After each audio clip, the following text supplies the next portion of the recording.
नमस्कार, आप सभी का हिंदी तासिका में हार्दिक स्वागत है। आज हम कक्षा 12वीं के पाठ्यक्रम में संकलित कविता मेरा बचपन पढ़ने वाले हैं। इसकी कवयित्री सुभद्रा कुमारी चौहान है, जिन्हें हम राष्ट्र कवि के रूप में भी जानते हैं। कविता पर आने से पहले आइए कुछ बातों को स्पष्ट कर लेते हैं। बच्चों देखिए, समय की सबसे बड़ी विशेषता होती है कि समय में गतिशीलता होती है, यानी समय को हम अपने नियंत्रण में नहीं रख सकते।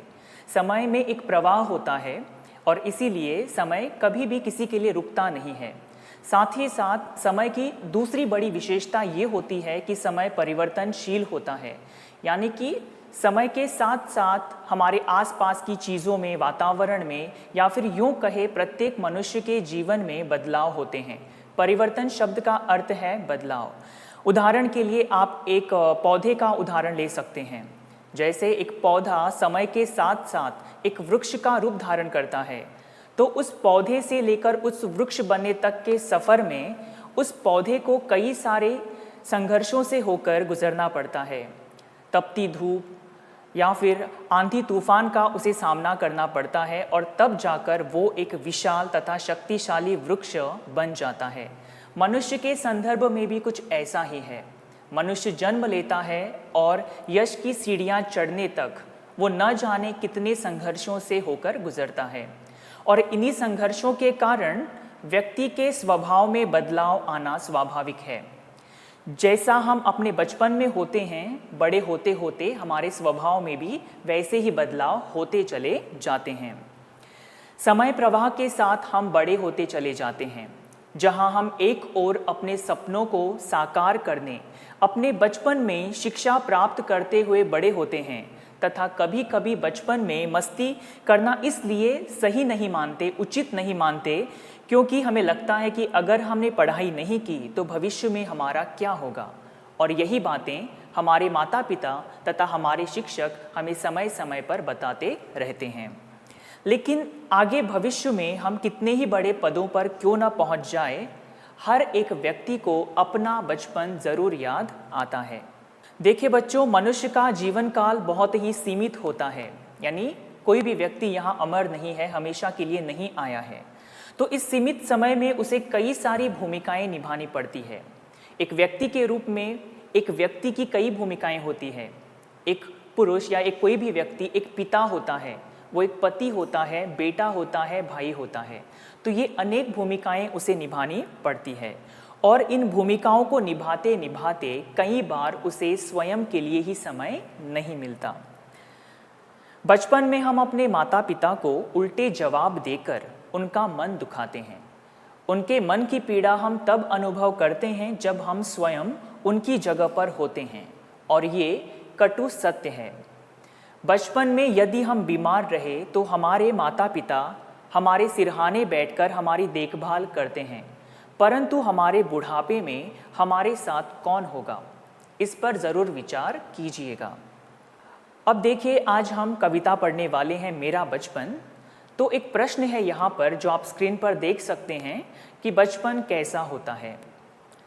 आप सभी का उत्तर यही होगा कि बचपन बहुत ही मज़ेदार होता है, क्योंकि हम अपने मित्रों के साथ मिलकर ढेर सारी मस्ती करते हैं। इसीलिए हम कह सकते हैं कि बचपन मौज मस्ती से भरा होता है, और इसी मस्ती में हमारा आनंद छिपा है, हमारी खुशी छिपी हुई है। इसीलिए हम कह सकते हैं कि बचपन हमारा आनंददायी भी होता है, आनंद देने वाला होता है। बचपन में हमें अपने माता पिता का ढेर सारा प्रेम मिलता है। साथ ही साथ अगर घर में हमारे दादा दादी है तो उनका प्रेम भी भरपूर मात्रा में मिलता है। और जब कभी हम अपने नाना नानी के घर भी जाते हैं तो वहाँ पर भी प्रेम का ढेर सारा वर्षाव ही होता है। और जैसे जैसे हम बड़े होते चले जाते हैं, हम पाते हैं कि ये सारी चीज़ें कम हो रही है। उसी तरह से बचपन में हम निश्चिंत होते हैं, किसी बात की कोई चिंता नहीं होती है। हमारे सारे जो काम होते हैं हमारे माता पिता या घर के बड़े लोग करते हैं। उसी प्रकार से बचपन में एक सुकून होता है, या बचपन सुकून भरा होता है। बचपन में हमें एक प्रकार की मानसिक शांति मिलती है जो बड़े होने पर धीरे धीरे कम होती चली जाती है। मानसिक शांति यानी क्या है, जिसे अंग्रेजी में हम पीस ऑफ माइंड कहते हैं। किसी बात की कोई चिंता हमें नहीं सताती, तो एक प्रकार का सुकून या एक प्रकार की निश्चिंतता से भरा हमारा बचपन होता है। अब देखिए, मैंने प्रश्न आपसे क्या किया है, बचपन कैसा होता है, और ये इसका उत्तर हो सकता है। लेकिन ये ऐसा बचपन उन लोगों का हो सकता है जिन लोगों के माता पिता है, या फिर जिनके माता पिता अपने बच्चों को वो सारी सुख सुविधाएं दे पाते हैं, उन लोगों का बचपन ऐसा हो सकता है। लेकिन आप उन बच्चों की भी कल्पना कीजिएगा जो इस दुनिया में या फिर इस दुनिया के विश्व के किसी कोने में खिलौने के बजाय हाथ में कोई औजार लेकर अपना पेट भर रहे हैं। इस चित्र में आप देख सकते हैं, एक बच्चा खिलौने से खेल रहा है, तो दूसरे चित्र में एक बच्चा औजार हाथ में लेकर अपने पेट भरने का इंतजाम कर रहा है। तो देखिए बच्चों, इस संसार में कई सारे ऐसे बच्चे हैं जो भूखे हैं, जिन्हें एक वक्त की रोटी तो क्या, एक रोटी भी नसीब नहीं होती, जो अपने जीवन में बहुत दुखी है, गंभीर बीमारियों से ग्रस्त है, साथ ही साथ जिनके माता पिता नहीं है वो अनाथ है। तो उनके बचपन का क्या, उनके बचपन की स्मृतियां तो अत्यंत भयंकर होंगी। यानी हम कहते हैं ना कि जब हम बड़े हो जाते हैं तो कभी ना कभी अपने बचपन को याद करते हैं। तो आप उन बच्चों की कल्पना कीजिए, जब यही बच्चे बड़े हो जाएंगे तो क्या वो अपने बचपन को याद करेंगे, क्योंकि उनका बचपन तो इतना भयंकर बीता है कि अगर वो अपने बचपन को याद करेंगे तो खुश होने के बजाय वो तो दुखी हो जाएंगे। तो इसीलिए हर एक चीज़ को देखने के अलग अलग दृष्टिकोण होते हैं। ज़रूरी नहीं कि हर एक बच्चे का बचपन बहुत ही खुशहाल हो या आनंददायी हो। जैसे कि हमने अभी देखा कि बचपन मौज मस्ती वाला होता है, लेकिन आप उन बच्चों की कल्पना कीजिए जिन्हें पता ही नहीं है कि उनका बचपन कहाँ पर है। तो इन्हीं सारी बातों को मैंने इसलिए आप लोगों को बताया है क्योंकि कविता को समझने के लिए ये सारी बातें हमें जाननी ज़रूरी थी। तो आज हम मेरा बचपन कविता पढ़ने वाले हैं और इसकी कवियत्री सुभद्रा कुमारी चौहान जी हैं। तो कविता पर आने से पहले संक्षिप्त रूप से आइए हम कवियत्री सुभद्रा कुमारी चौहान जी का जीवन परिचय देख लेते हैं। सुभद्रा कुमारी चौहान हिंदी की सुप्रसिद्ध कवियत्री और लेखिका भी थी, यानी इन्होंने कविताओं के साथ साथ कहानियों का भी लेखन किया है। ये राष्ट्रीय चेतना की एक सजग कवियत्री रही है, किंतु उन्होंने स्वाधीनता संग्राम में अनेक बार जेल की यात्राएं सहने के बावजूद अपनी अनुभूतियों को कहानी में भी व्यक्त किया है। इनका जन्म नागपंचमी के दिन 16 अगस्त 1904 को इलाहाबाद के निकट निहालपुर नामक गांव में रामनाथ सिंह के जमींदार परिवार में हुआ था। यानी एक धन धान्य संपन्न परिवार में इनका जन्म हुआ था। कहते हैं कि सुभद्रा कुमारी चौहान बचपन से ही बहुत ही बुद्धिमान थी, होशियार थी और बचपन से ही वो कविताएं लिखने लगी थी। कहते हैं कि उनके घर से लेकर उनकी पाठशाला तक जितनी दूरी थी, घर से पाठशाला जाते वक्त ही वो कोई एकाध कविता लिख देती थी। आपने महादेवी वर्मा का नाम सुना ही होगा, वो भी एक प्रसिद्ध कवियत्री है। कहते हैं कि वो दोनों ही सहपाठी थी। सहपाठी यानी क्या है, अंग्रेजी में हम उन्हें क्लासमेट्स कहते हैं। दोनों की पढ़ाई, दोनों की शिक्षा जो है वो एक साथ हुई है। सुभद्रा कुमारी चौहान की रचनाएं राष्ट्रीयता की भावना से परिपूर्ण है, यानी इनकी कविताओं में, इनकी रचनाओं में स्वाधीनता संग्राम की एक झलक दिखाई देती है या राष्ट्रीय चेतना दिखाई देती है। सुभद्रा कुमारी चौहान ये कुल मिलाकर 4 बहनें थी और इनके 2 भाई थे। उनके पिता ठाकुर रामनाथ सिंह शिक्षा के प्रेमी थे, उन्हें शिक्षा का महत्व पता था और अपने पिता की देखरेख में ही सुभद्रा कुमारी चौहान ने अपनी प्रारंभिक शिक्षा प्राप्त की है। 1919 में खंडवा के ठाकुर लक्ष्मण सिंह के साथ इनका विवाह हो जाता है और इसके बाद ये इलाहाबाद से जबलपुर आ जाती हैं। 1921 में गांधी जी के असहयोग आंदोलन में इन्होंने सक्रिय रूप से भाग लिया और ये प्रथम महिला थी जिन्होंने स्वाधीनता संग्राम में भाग लिया था। कहते हैं वो 2 बार जेल भी गई है, यानी स्वाधीनता संग्राम के दौरान वो 2 बार जेल भी गई है। सुभद्रा कुमारी चौहान की जीवनी यानी इनका जीवन कैसा रहा, उनका बचपन कैसा रहा, विवाह के बाद उनके जीवन का जो संघर्ष है उस पर एक पुस्तक लिखी गई है जिसका शीर्षक है मिला तेज से तेज। और ये पुस्तक उनकी बेटी सुधा चौहान ने लिखा है जिसे हंस प्रकाशन इलाहाबाद ने प्रकाशित किया था। वे एक रचनाकार होने के साथ साथ स्वाधीनता संग्राम की सेनानी भी थी, यानी एक क्रांतिकारी महिला भी वो रही है। 15 फरवरी 1948 को एक कार दुर्घटना में उनका आकस्मिक निधन हो जाता है और मृत्यु के समय उनकी उम्र केवल 44 वर्ष की थी। तो ये जो परिचय है वो कवित्री सुभद्रा कुमारी चौहान का जीवन कैसा रहा, एक लेखिका या एक रचनाकार के साथ साथ उन्होंने देश की सेवा भी की है, ये बातें यहाँ पर स्पष्ट हो जाती है। प्रमुख कृतियाँ, कुछ किताबें जो इन्होंने लिखी है उस पर प्रकाश डालते हैं। इन्होंने कहानी संग्रह भी लिखे हैं, यानी इनकी कहानियों का संग्रह इन शीर्षकों से प्रकाशित हुआ है। पहला है बिखरे मोती, दूसरा है उन्मादिनी और तीसरा है सीधे साधे चित्र। उसी तरह से इन्होंने कविताएं तो बहुत ज़्यादा लिखी है, तो इनके कविताओं का संग्रह मुकुल और त्रिधारा इन शीर्षकों से प्रकाशित हुआ है। साथ ही साथ जीवनी मिला तेज से तेज, यानी इनके जीवन पर एक जीवनी भी लिखी गई है जो इनकी पुत्री सुधा चौहान ने लिखी है। साथ ही साथ इनकी पुत्री ने डायरी लेखन भी किया है, बंदिनी की डायरी, और इसकी लेखिका है सुधा चौहान। अब हम कविता में प्रवेश करते हैं। देखिए बच्चों, प्रस्तुत कविता जो है, इस कविता में कवित्री सुभद्रा कुमारी चौहान एक माँ का उल्लेख करती है। इस कविता में जो माँ है वो अपने बचपन के तनाव मुक्त या चिंता रहित क्षणों को याद कर रही है।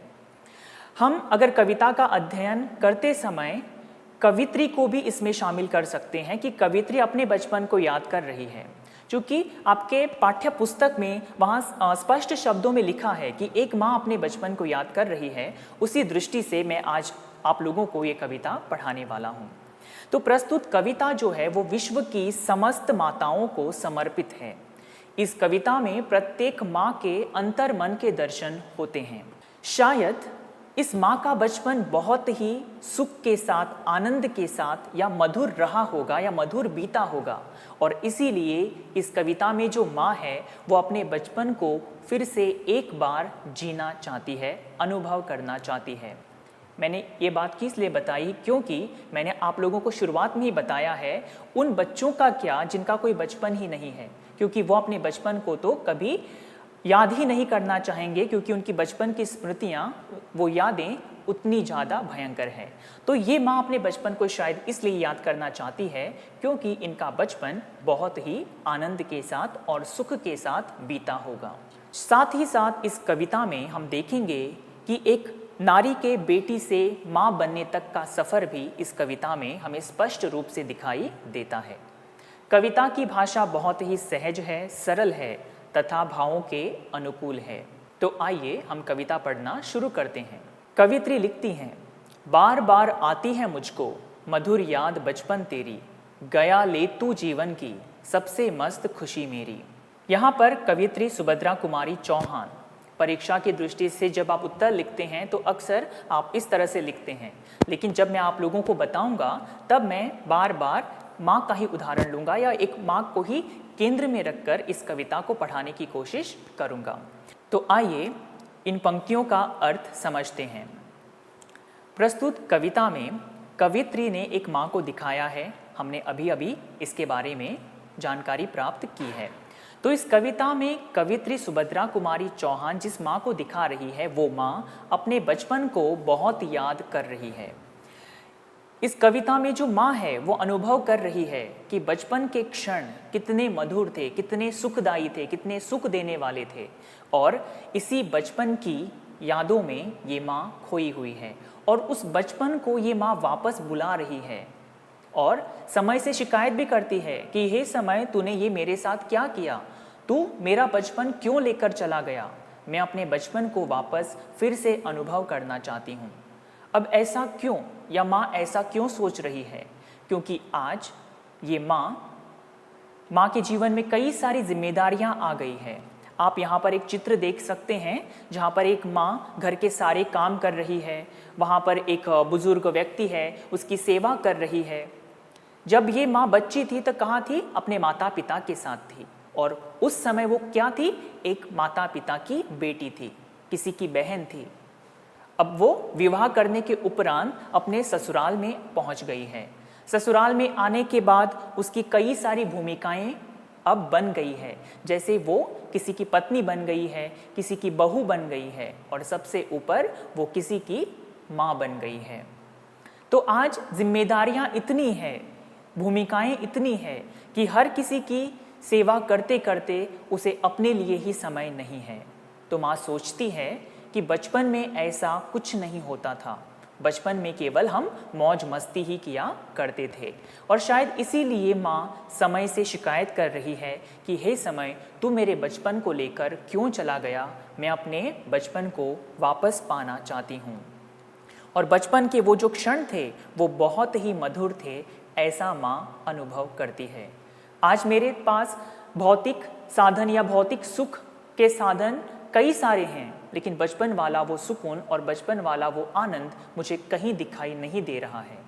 और इसीलिए माँ यहाँ पर थोड़ी बहुत भावुक हो जाती है और थोड़ी बहुत दुखी भी हो जाती है। आशा है आप लोगों को यहाँ तक कविता समझ में आई है। आगे बढ़ते हैं। चिंता रहित खेलना खाना, वो फिरना निर्भय स्वच्छंद, कैसे भूला जा सकता है बचपन का अतुलित आनंद। तो आइए प्रथम हम कठिन शब्दों के अर्थ जान लेते हैं जो इन पंक्तियों में आए हैं। पहला शब्द है चिंता रहित। चिंता रहित यानी बिना किसी चिंता के या बिना किसी तनाव के या तनाव मुक्त। दूसरा शब्द है निर्भय। निर्भय शब्द का अर्थ है जिसके मन में कोई भय ना हो, कोई डर ना हो, जो निडर होता है। स्वच्छंद। स्वच्छंद शब्द का अर्थ है स्वतंत्र, मुक्त, या बिना किसी पाबंदी के या बिना किसी रोक टोक के। अतुलित। अतुलित शब्द का अर्थ है जिसकी तुलना नहीं की जा सकती, जिसे हम अतुल्य भी कहते हैं। अब इन शब्दों का अर्थ जान लेते हैं। यहाँ माँ अनुभव करती है कि बचपन कितना अच्छा था, क्योंकि बचपन में हमें किसी बात की कोई चिंता नहीं होती थी, केवल मौज मस्ती करना और खेलना कूदना, इतना ही हमारा जीवन होता था। जहाँ चाहा वहाँ स्वच्छंद। स्वच्छंद शब्द का अर्थ हमने अभी अभी देखा है। तो हम जहाँ चाहते वहाँ हम जब चाहे जा सकते थे। विहार करना, यहाँ पर आप देख सकते हैं शब्द आया है विहार। विहार शब्द का अर्थ है घूमना, जहाँ चाहे जब चाहे। तो माँ यहाँ पर अनुभव करती है कि बचपन में हम जहाँ चाहे वहाँ पर कभी भी आ जा सकते थे, कहीं पर भी हमें रोक टोक नहीं की जाती थी। लेकिन जैसे जैसे हम बड़े होते चले गए, ये सारी बातें हमारे जीवन में प्रवेश करने लगी। माता पिता की रोक टोक शुरू होने लगी। हम जैसा चाहे वैसा विहार नहीं कर सके। माँ कहती है या माँ सोचती है यहाँ पर कि आज जीवन में हमारे सुख के सारे साधन घर में उपलब्ध हैं, लेकिन बचपन वाली वो जो खुशी थी, वो जो सुकून था, वो आज कहीं पर भी मेरे जीवन में मुझे दिखाई नहीं दे रहा है। जैसे कि हम अपनी माँ का उदाहरण ले सकते हैं। हम अपनी माँ को अक्सर देखते हैं, हमारे उठने से पहले वो उठ जाती है और हमारे सोने के बाद वो सो जाती है। तो आज अगर हमारी माँ को ही कहीं जाना है तो घर के सारे काम निपटाकर वो जाती है, या फिर कोई समारोह में शामिल होने के बाद वो वापस लौटकर घर के सारे काम करती हैं। तो आज घर में क्या है, उसके जीवन में क्या है, ढेर सारी उसकी जिम्मेदारियां हैं जिसे उसे निभाना है। और शायद इसीलिए माँ को लगता है कि बचपन वाले वो जो दिन थे उसके आनंद की तुलना मैं किसी अन्य वस्तु के साथ या अन्य किसी भी चीज़ के साथ नहीं कर सकती।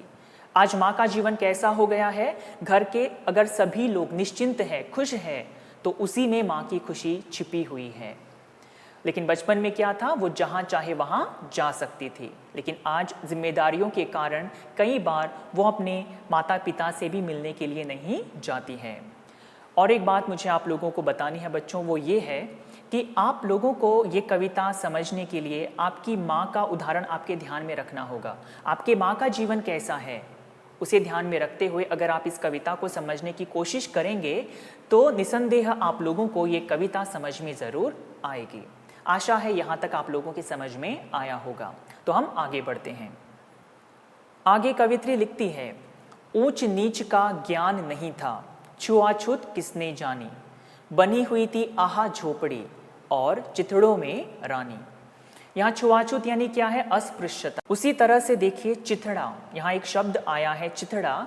चिथड़ा शब्द का अर्थ होता है फटा, मैला या पुराना कपड़ा, जिसे हम पहनते नहीं हैं लेकिन जिसे हम पोछा लगाने के काम में उपयोग करते हैं, उसे चिथड़ा कहा जाता है।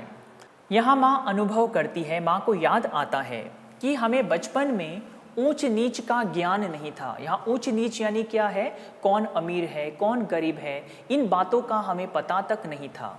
उसी तरह से छुआछूत क्या होती है, ये धर्म जाति क्या होते हैं, हमें पता भी नहीं था। हम इन बातों से बिल्कुल अपरिचित थे, अनभिज्ञ थे।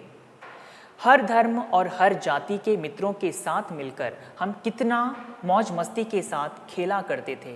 लेकिन जैसे जैसे हम बड़े होते चले गए, हमने अपना होश संभालना सीख लिया, तब हमें पता चला कि दुनिया में अमीर लोग होते हैं, गरीब लोग होते हैं, कोई निचली जाति का होता है तो कोई ऊंची जाति का होता है।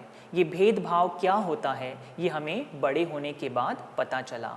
काश हम बच्चे ही रहते, नहीं तो हमें ये भेदभाव क्या होता है वो पता ही नहीं चलता, और चलना भी नहीं चाहिए था, क्योंकि धर्म जाति के कारण आज हमारे मित्र हमसे दूर हो रहे हैं। आगे माँ को याद आता है कि उनका घर एक झोपड़ी था। अब इन पंक्तियों के अलग अलग अर्थ लगाए जा सकते हैं। बच्चे जब छोटे होते हैं तो घर घर खेलते हैं, तो शायद मुझे जो अर्थ अच्छा लगा मैं वो आप लोगों को बता रहा हूँ कि शायद ये जो माँ है या फिर इस माँ का जो घर था, बचपन वाला जो घर था, वो शायद एक झोपड़ी रहा हो। और इस माँ को अपनी झोपड़ी भी किसी महल से कम नहीं लगती थी, क्योंकि उस घर में उसके माता पिता का उन्हें ढेर सारा प्रेम मिला होगा। जैसे उतना ही प्रेम मिला होगा जैसे एक राजभवन में, एक राजमहल में एक राजकुमारी को मिलता है, उतना ही प्रेम यहाँ पर अपने घर में अपने माता पिता का उन्हें मिला है। इसीलिए शायद ये माँ कहती है कि और चितड़ों में रानी, शायद मेरे पास पहनने के लिए अच्छे कपड़े भी नहीं होंगे, लेकिन उन चितड़ों को पहनकर भी मैं स्वयं को किसी राजकुमारी से कम नहीं समझती थी। यानी मुझे अपने माता पिता से ढेर सारा प्रेम मिला है। अब माँ को ये बातें क्यों याद आ रही है? शायद आज ये सारी बातें उनके जीवन में नहीं है। हम क्या करते हैं, जब हम बड़े हो जाते हैं तब अपने माता पिता को उल्टे जवाब देते हैं और साथ ही साथ उनका मन दुखाते हैं। तो ऐसे में हमारे माता पिता के हृदय पर क्या बीतती है वो उन्हें ही पता होती है। इसलिए मैंने शुरुआत में जब कविता पढ़ाना आरंभ किया था तो मैंने बताया था कि समय के साथ साथ चीज़ों में बदलाव होते हैं, चीज़ों में परिवर्तन होते हैं, व्यक्ति का स्वभाव भी बदलता है। आज हम अपने माता पिता को बहुत ही कठोर देखते हैं, उनके स्वभाव में कठोरता है, लेकिन वो कठोरता जीवन के अनुभवों से आई हुई है। ऐसा नहीं था कि उनका कोई बचपन नहीं था, वो भी हमारी तरह कभी बच्चे हुआ करते थे, हमारी ही तरह मौज मस्ती से उनका भी जीवन या उनका भी बचपन बीता है। लेकिन समय के साथ साथ जिम्मेदारियों की वजह से या फिर हमें एक अच्छा भविष्य देने के साथ साथ उनके स्वभाव में भी वो परिवर्तन आ गया है। तो माँ को लगता है कि बचपन कितना अच्छा था जहाँ पर मुझे अपने माता पिता का ढेर सारा प्रेम मिलता था। आज मैं उन्हीं माता पिता को अपने मायके में छोड़कर ससुराल में आ गई हूँ, तो शायद अपने उन्हीं माता पिता के प्रेम के लिए ये माँ बहुत ही लालायित है, इच्छुक है। आगे बढ़ते हैं कि ये दूध के कुल्ले मैंने चूस अंगूठा सुधा पिया, किलकारी किल्लोल मचाकर सूना घर आबाद किया। यहाँ पर एक शब्द आया है कुल्हा करना। कुल्हा करना शब्द का अर्थ है कि मुंह में पानी भरकर उसे बाहर फेंकना। जब हम अपने दंत मंजन करते हैं तो हम क्या करते हैं, मुंह में पानी भरते हैं और उसे बाहर फेंकते हैं। यानी मुंह साफ करने की क्रिया के दौरान हम मुंह में पानी भरते हैं और उसे बाहर फेंकते हैं, उस क्रिया को कुल्हा करना कहते हैं। लेकिन यहाँ माँ क्या कह रही है कि ये दूध के कुल्ले मैंने, और यहाँ माँ को अनुभव होता है कि बचपन कितना मासूम होता है। माँ को याद आता है कि उन्होंने भी बचपन में दूध के कुल्ले किए हैं। वैसे तो कुल्ला किससे करते हैं? पानी से करते हैं। लेकिन यहाँ माँ क्या बता रही है? माँ बता रही है या माँ को याद आता है कि मैंने बचपन में दूध के ढेर सारे कुल्ले किए हैं। यहाँ कुल्ला करना एक विशिष्ट अर्थ के साथ आया है। देखिए, जब कभी बच्चे बोल नहीं सकते, केवल रोते हैं, तो माँ देखती है बच्चे को भूख लगी है। वो कैसे पता चलता है उन्हें? वो देखते हैं कि अगर बच्चा बार बार अंगूठा चूस रहा है तो माँ समझ जाती है कि मेरे बच्चे को, मेरे बेटा या फिर मेरी बेटी जो भी है, उसे भूख लगी है, और वो उन्हें अपना स्तन पान करके या अपना दूध पिलाकर उनकी भूख को शांत करती है। लेकिन यहाँ देखिए माँ क्या कह रही है? दूध के कुल्ले किए, यानी मेरी माँ ने मुझे समय समय पर अपना दूध पिलाया, इतना दूध पिलाया कि मेरा पेट भर जाता। भूख क्या होती है वो मुझे मेरी माँ ने महसूस ही नहीं होने दी। समय समय पर सारी चीज़ें मुझे मिलती रही। आज इस माँ का जीवन कैसा हो गया है? आज घर के कामकाज में माँ इतना व्यस्त रहने लगी है कि सबको खाना खिलाने के बाद वो स्वयं भोजन करती है। सुबह हमसे पहले उठती है, हमारा नाश्ता तैयार होता है, हम विद्यालय जाते हैं, उसके पीछे माँ ने नाश्ता किया या नहीं हमें पता नहीं होता है। हम विद्यालय से घर लौटते हैं, दोपहर का खाना हमारा इंतज़ार कर रहा होता है। उसके बाद हम खाना खाते हैं या तो हम अपनी पढ़ाई में व्यस्त हो जाते हैं। लेकिन क्या हमने कभी अपनी माँ से ये प्रश्न किया है कि माँ तुमने नाश्ता किया था, तुमने खाना खा लिया? अक्सर ये प्रश्न हम अपनी माँ से करना भूल जाते हैं। तो शायद माँ को इसीलिए याद आता है कि बचपन में मैंने दूध के ढेर सारे कुल्ले किए थे। माँ ने मुझे कभी भी भूखा नहीं रखा, या भूख क्या होती है वो मुझे कभी पता ही नहीं चली। तो यहाँ माँ के अंतःकरण की पीड़ा के हमें यहाँ दर्शन होते हैं।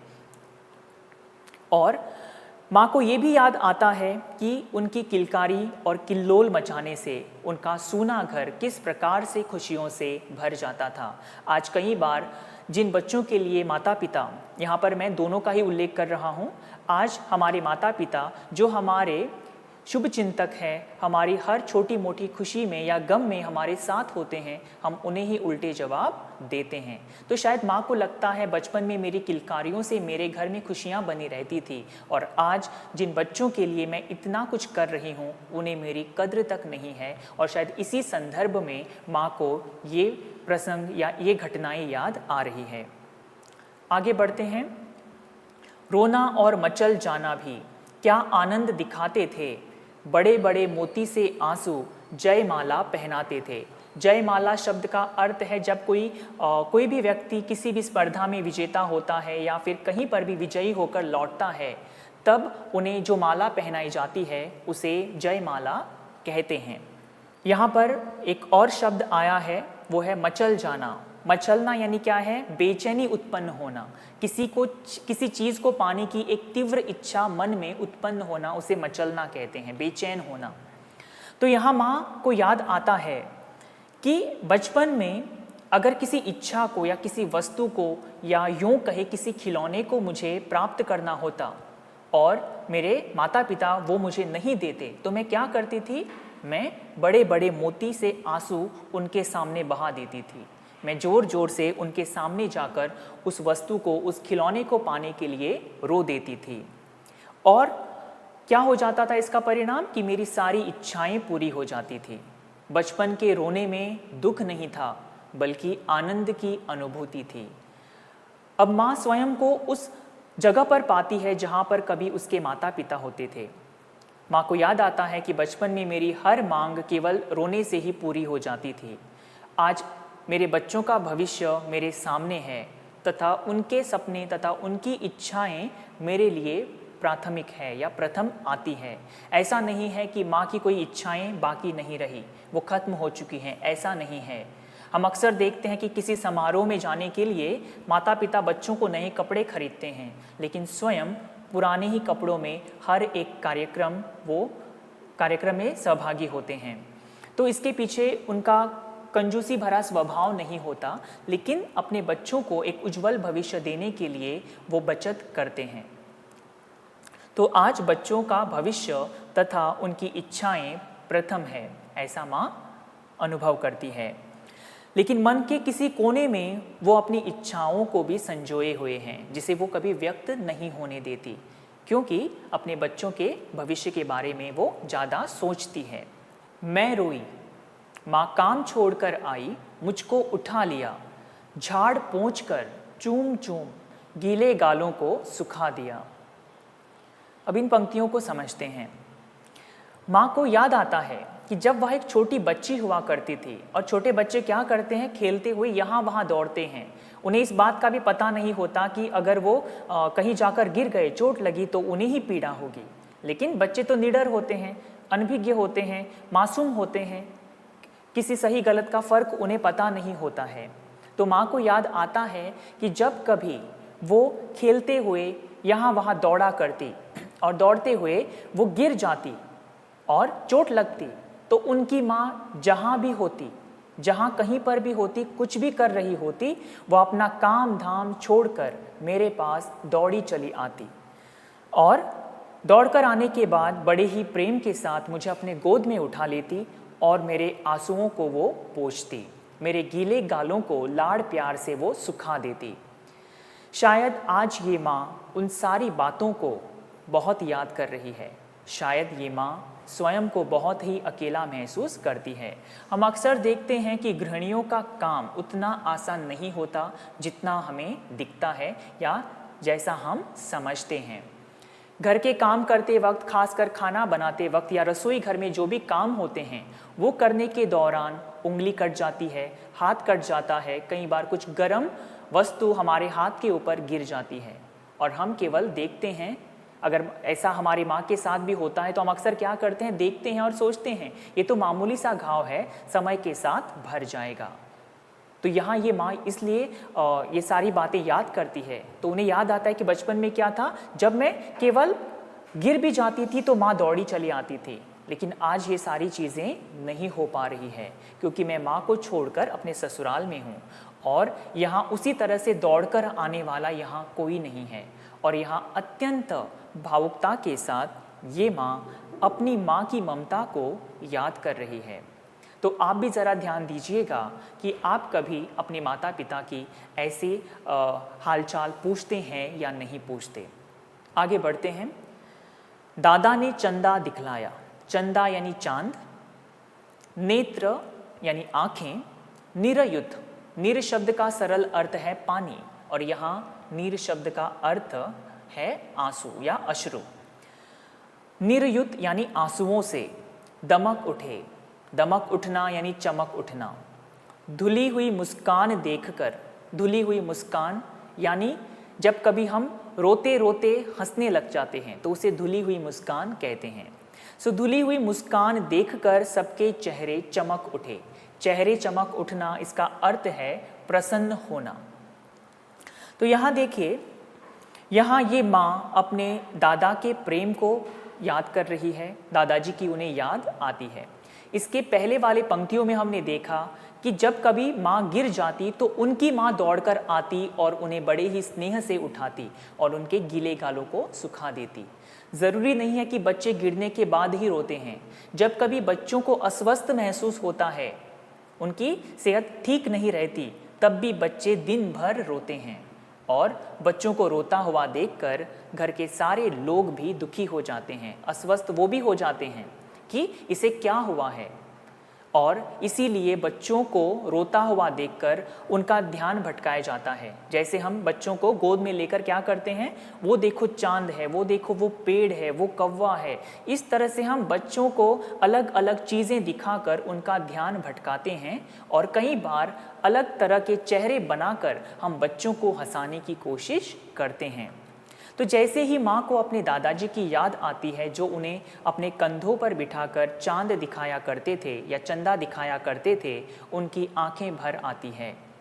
माँ को याद आता है कि उसकी आंखें भर आने पर हर कोई उसे हंसाने की कोशिश करता, यानी छोटी सी छोटी बातों में भी या छोटी सी छोटी बातों की वजह से अगर माँ रूठ जाती, दुखी हो जाती, तो घर के सारे लोग भी दुखी हो जाते। और बचपन में माँ को हंसता हुआ देखकर सबके चेहरे भी खिल उठते, यानी मेरी खुशी में ही घर के सारे लोगों की खुशी निहित थी।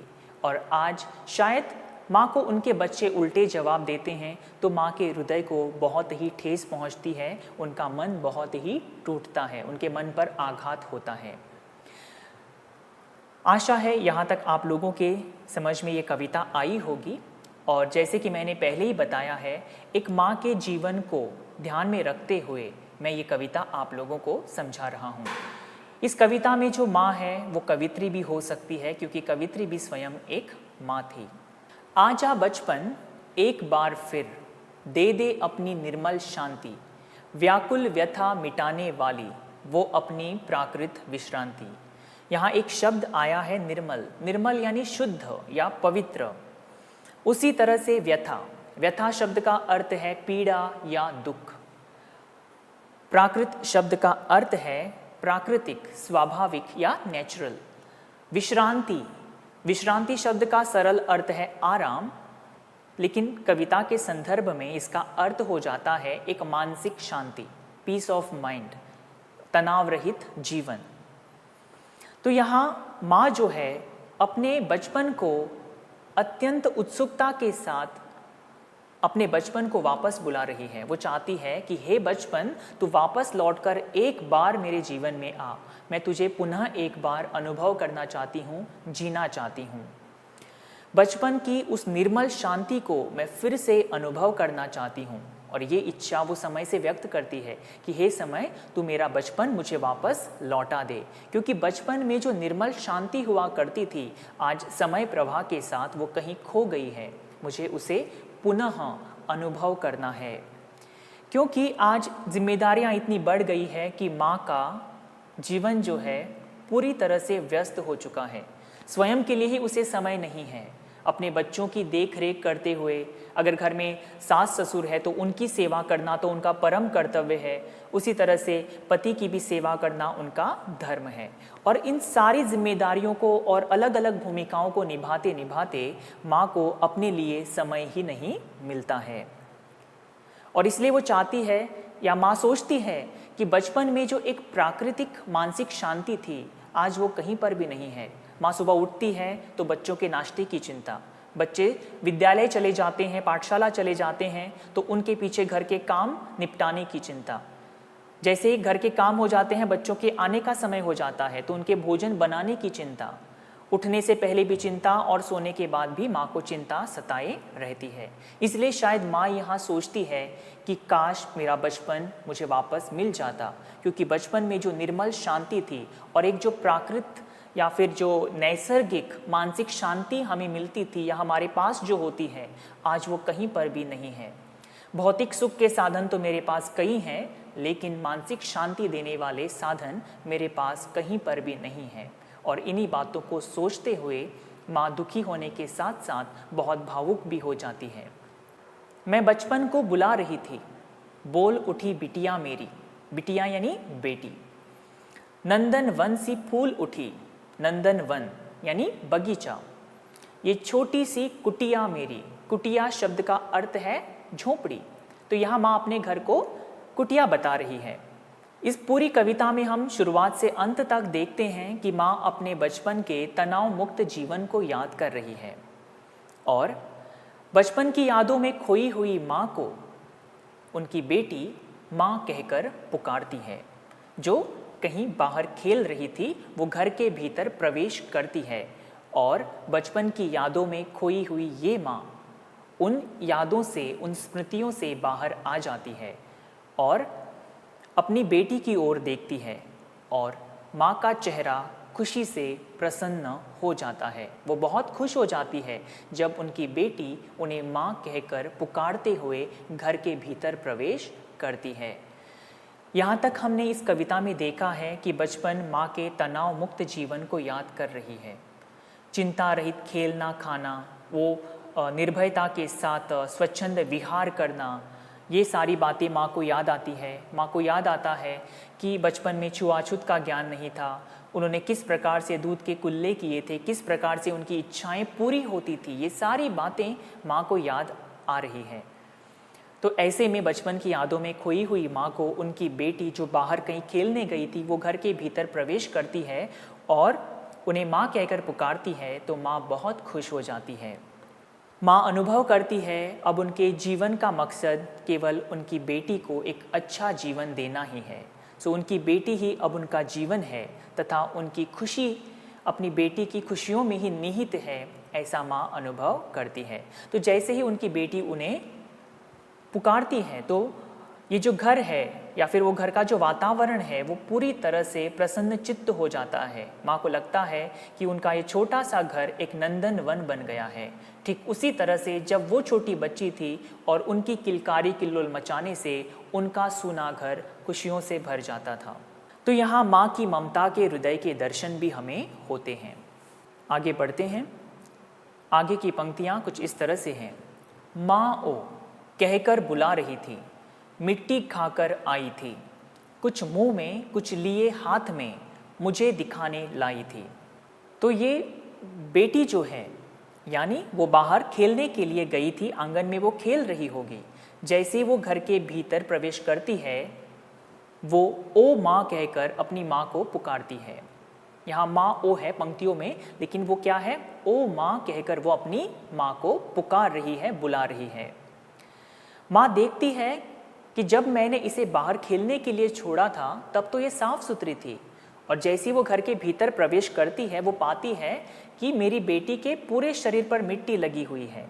और वो देखती है कि केवल शरीर को ही मिट्टी नहीं लगी है बल्कि ये तो बाहर से कुछ मिट्टी खाकर भी आई है।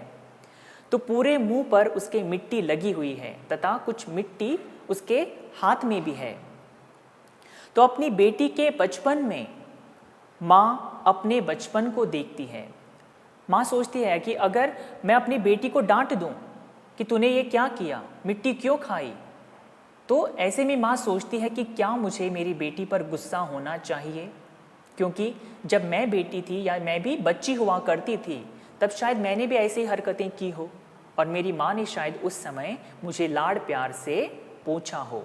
जो मिट्टी लगी है वो झाड़ पोंछ कर शायद उसने मुझे प्रेम से गले से लगाया हो। तो माँ सोचती है कि मेरी बेटी को तो कुछ भी पता नहीं है, वो तो मासूम है, सही गलत उसे कोई उसका फ़र्क जो है उसे पता नहीं है।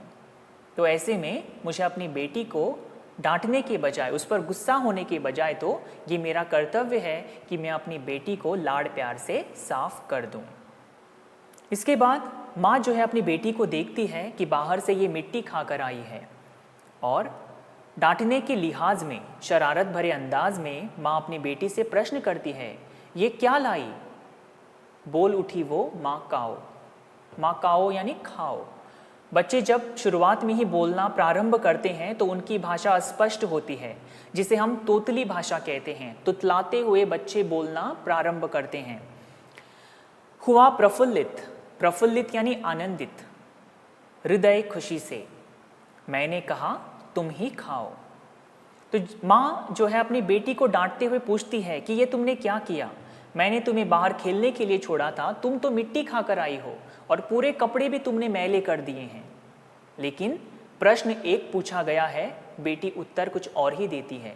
बेटी क्या कहती है कि माँ खाओ, यानी माँ मैंने मिट्टी खा ली है, तुम भी खाओ।